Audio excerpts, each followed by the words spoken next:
নমস্কার বন্ধুরা, স্বাগত সবাইকে নতুন একটা ব্লগে। আর আজ হচ্ছে 28শে জুন শুক্রবার। এখন বাজছে প্রায় 6টা। আর সকাল সকাল বেরিয়ে পড়েছে ডিউটি। আর ঝিমঝিম করে বৃষ্টি শুরু হয়ে গেছে সকাল থেকে আজকে। তো দেখি গিয়ে বাস ধরে যাবো জয়দেব মোড়। দেখি খুব বেশি যদি বৃষ্টি হয় তাহলে ডাইরেক্ট একদম দুবরাজপুরই চলে যাব। নইলে জয়দেব মোড়ে নামলে দেবাশিসে বাইকে গেলে আবার রেনকোট পরতে হবে, আবার রেনকোট খোলা ঝামেলা। বৃষ্টি যদি কম পড়ে তাহলে ঠিক আছে, বেশি পড়লে আর নামবো না জয়দেব মোড়ে, একদম ডাইরেক্ট চলে যাব। জয়দেব মোড় ঢোকার সময় মনে হলো এদিকে বৃষ্টি একদমই হয়নি, তাই জয়দেব মোড়েই নেমে পড়লাম। তো যদিও আকাশে প্রচণ্ড মেঘ ছিল, এই দিকটা আকাশ মেঘে ভর্তি, আর রাস্তাঘাট কিন্তু একদম শুকনো, এদিকে বৃষ্টি একদমই হয়নি যাকে বলে। তো যাই হোক, জয়দেব মোড়ে দেবাশিস দাঁড়িয়ে ছিল, দেবাশিসের বাইকে করে চলে এলাম ডিউটি। সকালে যখন ডিউটি এসেছিলাম তখন দুবরাজপুরে একটু ভালোই রোদ ছিল, মেঘ একটু একটু ছিল যদিও, কিন্তু রোদটাই বেশি ছিল। আর এদিকে তো ইলামবাজারে সকাল থেকে বৃষ্টি হচ্ছে। তো যাই হোক, একটু আগে থেকে আবার এখানে মেঘ ঘনিয়ে এলো, আর এখন এই যে টিপটা বৃষ্টি শুরু হয়ে গেছে। সকাল থেকে অ্যাটেন্ডেন্সও কমপ্লিট, প্রোগ্রেশন নেওয়া হয়ে গেছে। আজকেও হবে ওয়েল্ডিং হবে আশেপাশে হবে, যেখানে পয়েন্ট চেঞ্জ হয়েছিল সেখানে ওয়েল্ডিংটা হবে আর কি। তো আমি আছি পিআই কেবিনে আছি, আর গ্যাং যাবে ওয়েল্ডিং করতে। তো আমার যেটা মেন কাজ থাকবে, এই যে পিআই কেবিন পিছনে, এটা পিআই কেবিন, এখানে স্টেশন মাস্টার বসে। তো যখন গাড়ির খবর হবে স্টেশন মাস্টারের কাছে, তখন আমাকে ফোন করতে হবে কাজের স্পটে স্যার আছে, স্যারের ট্রলিম্যান আছে, তো ওদেরকে খবর দিতে হবে। আর ওদেরকে এখন ওয়েল্ডিং শুরু হয়নি যদিও বা, ওয়েল্ডিংয়ে আলাদা একটা কাজ হচ্ছে, আর স্যার যেখানে আছে সেখানেও আলাদা একটা কাজ হচ্ছে। স্যার যেখানে আছে সেখানে কাজটা হচ্ছে রেল পৌঁছানো হচ্ছে। পয়েন্ট চেঞ্জ হবে 2-1 দিনের মধ্যেই পয়েন্টটা চেঞ্জ হবে, আর দুটো, তো সেখানে রেল পৌঁছানো হচ্ছে। আর তো রেল পৌঁছানোর সময় ট্রেনের খবর রাখতে হয় আর কি। তো স্টেশন মাস্টারের কাছে ট্রেনের খবর এলেই আমাকে সঙ্গে সঙ্গে জানাতে হবে, এটা এখন মেন কাজ। তারপরে ওয়েল্ডিংয়ের কাজ শুরু হলে ওয়েল্ডিংয়ের সামান যখন যাবে তখনও জানাতে হবে তাদেরকে।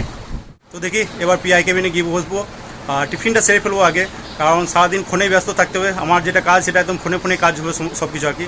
তো তোমাদের সাথে কথা হচ্ছে আবার পরে। পিআই কেবিনের বাইরে বসে টিফিনটা সারলাম।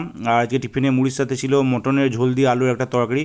তো আলুর তরকারি আর মুড়ি খেয়ে টিফিন সেরে তারপর আবার চলে গেলাম পিআই কেবিনে ছিলাম আমি, স্টেশন মাস্টার আর দুজন পোর্টার ছিল। তো সবার মিষ্টি খাওয়ার ইচ্ছা হয়েছিল আর কি, তো মিষ্টি করানো হলো দোকান থেকে। তো 4জন মিলে খেলাম মিষ্টি। তো গরম গরম বেশ ভালোই লাগলো। ওয়েল্ডিংয়ের জন্য ব্লক হওয়ার পর প্রায় 1টার সময় হোটেলে গেলাম লাঞ্চ করতে। আজকে লাঞ্চে ভাতের সাথে ছিল ডাল, স্যালাড, আলু ভাজা, আলু পোস্ত, আর এদিকে ছিল পটল আলুর একটা তরকারি, আমের চাটনি, আর ছিল মাছের ঝোল। তো এই ছিল আজকে মেনু। আজকে মিল পড়লো প্রায় 60 টাকার মতো। তো লাঞ্চ করে তারপর আবার চলে এলাম পিআই কেবিনে। ব্লক হয়ে যাওয়ার পর সেই লাইনে আর ট্রেন চলাচল হয় না, তাই ফোন করে কাজের স্পটে খবরও দিতে হয় না আর কি। তো একবার ব্লক হয়ে গেলে বেশ ফ্রি থাকা যায় আর কি, ফ্রি টাইম পাওয়া যায়। তো সেই টাইমে বোনকে কল করেছিলাম, ভিডিও কল করেছিলাম। তো ভাগ্নেকেই দেখলাম অনেকক্ষণ। আর বিশেষ করে সারাদিনের মধ্যে একবার ভাগ্নেকে না দেখলে মনটা বেশ ভালোও থাকে না আর কি। তো সারাদিনে একবার ফ্রি সময় পেলে ওকে ভিডিও কল করতেই হয়। একটু আগে বৃষ্টিটা থামলো, আর আকাশটা দেখো জাস্ট অসাধারণ লাগছে। একদম নীল আকাশ আর সাদা সাদা মেঘ, হালকা হালকা মেঘ এদিক ওদিক ঘুরে বেড়াচ্ছে। আর এই দিকটায় কিন্তু এখনও মেঘ ঘুরে আছে দেখছি, এইদিকে এখনও মেঘ ঘনিয়ে আছে। তো বৃষ্টি আবার হতে পারে মনে হচ্ছে। তো ফাইনালি কাজ কমপ্লিট। প্রথম হাফে ওই 3টের আগে 70 মিনিটের মতো ব্লক নিয়েছিল 3টের আগে। তো তারপরে আবার প্যাসেঞ্জার ছিল একটা, প্যাসেঞ্জার ট্রেনটা যাওয়ার পর আবার 70 মিনিটের ব্লক নিল 3:35 থেকে 4:45 অবধি। তো এখন বাজছে প্রায় 5টা বেজে গেছে। পিআই কেবিন থেকে বেরিয়ে এখন যাচ্ছি রেস্টরুম। তো দেখি রেস্টরুমে গিয়ে ফ্রেশ হয়ে তারপর বেরোবো, বাড়ি যাব। আর এই সময় আবার বাসের প্রবলেম, দেখি গিয়ে বাস পাই কিনা, নইলে অটো ধরে যেতে হবে। আর অটো না পেলে সেই লাস্ট বাস একদম 7টার সময় বাসে বাড়ি যেতে হবে আজকে। রেস্টরুম পৌঁছে দেখি শুকুরদা তখনও বাড়ি যায়নি। আর শুকুরদা পেট্রোলিং ডিউটি চলছে, আর পেট্রোলিং ডিউটি অফ হয় প্রায় 5টার সময়। তো যাই হোক, রেস্টরুম পৌঁছে ফ্রেশ হয়ে তারপরে শুকুরদার সাথে বেরিয়ে পড়লাম বাইকে। তো ওর সাথে বাইকে গেলাম পাওয়ার হাউস, আর তারপর পাওয়ার হাউস থেকে বাস ধরে তারপর চলে এলাম বাড়ি। A few moments later. বাড়ি ফিরে হাত মুখ ধুয়ে ফ্রেশ হয়ে তারপরে নিচে দেখলাম টিফিন করতে। আজকে টিফিনে ছিল স্লাইস রুটি, আর এদিকে ছিল রসগোল্লা, মটনের ঝোল দিয়ে আলু একটা তরকারি ছিল। তো সেটা দিয়ে টিফিন করলাম। টিফিন করার পর নিচেতেই শুয়েছিলাম, দেখছিলাম মুভি। তো উঠলাম একদম রাত্রে ডিনার করতে। তো ডিনার করতে বসলাম প্রায় 10:30টার সময়।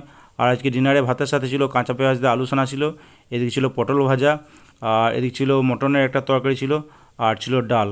তো ডিনার করে কিছুক্ষণ নিচে রেস্ট করে তারপর চলে এলাম ওপরে। তো তো আজকের ডিউটিটা যেটা ছিল সেটা ঠিকঠাকই ডিউটি ছিল। একটা দিক থেকে সুবিধা যে ইনডোর ডিউটি আউটডোর ডিউটি নয়। তো টিপটাপ বৃষ্টি হচ্ছিল আজকে, তো বৃষ্টিতে ভিজতেও হয়নি, আর রোদ হলে রোদেও প্রবলেম হতো না, ফ্যানের নিচে বসেই ছিলাম আর কি।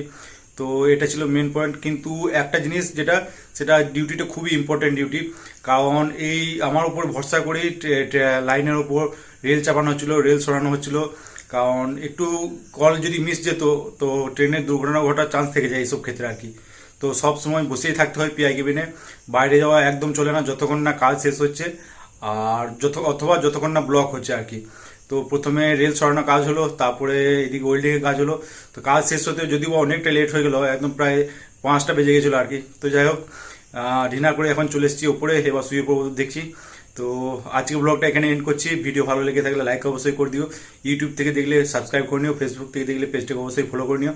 তো আজকের মতো টাটা বাই বাই, দেখা হচ্ছে আবার কালকে।